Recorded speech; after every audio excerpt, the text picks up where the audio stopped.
Hamlet Almaguer, diputado federal, además vocero de Claudia Delgadillo, precandidata a la gubernatura de Jalisco, con suéter navideño. Te saludo con mucho gusto. Son de los que le gustan usar al doctor Volavsky. Hamlet, ¿cómo estás? Bueno, pues ya estamos aquí en sintonía con el doctor. Muy contento de estar aquí este 24 de diciembre, Juan. Y el popurrí de actuaciones de Xóchitl Gálvez, pues la dibuja de cuerpo entero, ¿no? Así es ella. Y yo para el 2024 pues deseo que muera ese clasismo, racismo y discriminación en la ideología de muchos normalizado, mexicanos, ¿no? Ese sí. discurso que incluso se llega a emitir y el emisor piensa que lo que está diciendo no está mal. Eso ya está hablando de la normalización de algo que sí tendría que ser, primero, pues mostrado para que luego se erradique, porque no abona para nada al mundo que estamos viviendo el día de hoy. Es un mundo de transformación como el país, Hamlet. Claro, tenemos que transitar de un esquema de tolerancia a el respeto absoluto a los derechos, a las libertades, pensamiento, ideología, en todos los aspectos.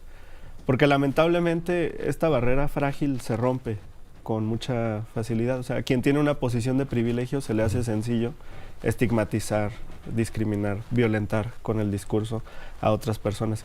Qué lamentable que se exprese así de los paisanos, de los migrantes, que le aportan tanto al país, sostienen la economía de este país en un aspecto muy importante y además apoyan a sus familias. Y lo mismo hizo su hija recientemente en una entrevista respecto del acento que dijo que tenía su mamá, que se quitó un acento claramente indígena, utilizó la palabra indio, así habló ella. Pues me parece la verdad reprochable. Deberíamos estar orgullosos de nuestras raíces, porque esas son, todos tenemos esas raíces también indígenas en este país. Sin duda alguna. Oye, Hamlet, y con respecto a lo que mencionabas de la importancia que tiene pues el que paisanos estén allá en los Estados Unidos y envíen ese dinero de las remesas, mucho se ha criticado, ¿no? Dicen, oigan, ¿por qué celebran que haya tantas remesas, que llegue tanto dinero de los Estados Unidos, de mexicanos que están allá, que lo envían a sus familias en territorio nacional?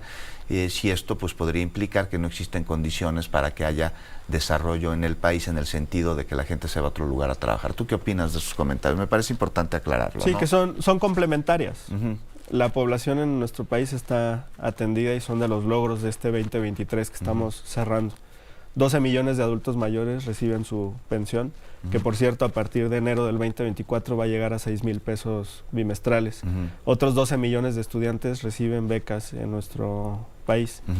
Algunas entidades federativas gobernadas por Morena ya implementan masivamente programas para apoyar a las personas con discapacidad.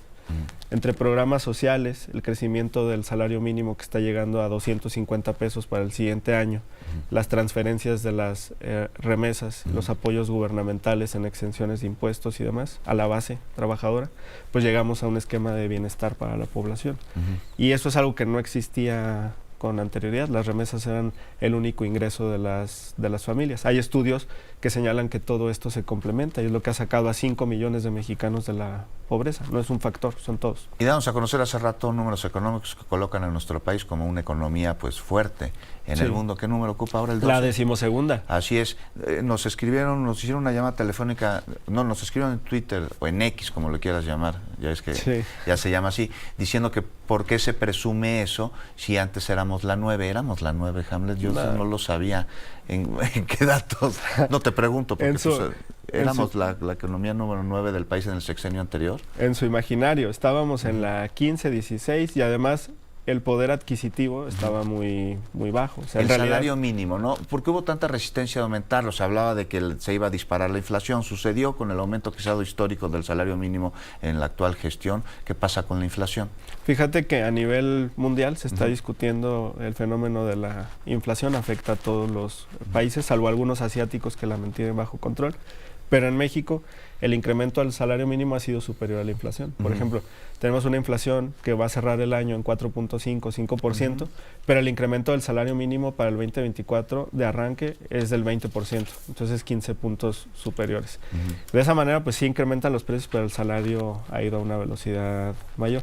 Y también a nivel internacional se discute sobre la irrelevancia ya del Producto Interno Bruto como medida universal. Así ya, es. por ejemplo, el otro día veía una discusión en el Parlamento de Nueva Zelanda con una diputada joven que también está ahí impulsando muchas cosas, y ella decía, es que eso no refleja el bienestar de la ciudadanía, porque no hay distribución de riqueza, y en nuestro país sí hay. O sea, no solamente somos la 12ª economía, sino que ahora el número de beneficios para la población que está en la clase trabajadora, para aquellos que pertenecen a sectores históricamente olvidados, discriminados, es mucho mayor al que se tenía antes. Esa redistribución es la que permite sacar a millones de mexicanos de la pobreza, y en esa ruta vamos. Oye, medir el bienestar de las personas, Correcto. o sea, no bajo una mirada neoliberal en la que ves a la ciudadanía pues como no como un, ¿cómo te podré decir? Como sujetos apegados a los derechos universales, sino a consumidores, ¿no? Cuando tú tratas a una persona no como un ciudadano, sino como alguien que ejerce el consumo y en base a su capacidad de consumo lo catalogas, pues entonces está ahí un grave problema y no puedes medir el bienestar de una nación. Nos vamos a una pausa, Hamlet, pero al regresar necesito hacerte una pregunta muy importante, así que no te vayas, usted tampoco, estamos en Fórmula Noticias y volvemos.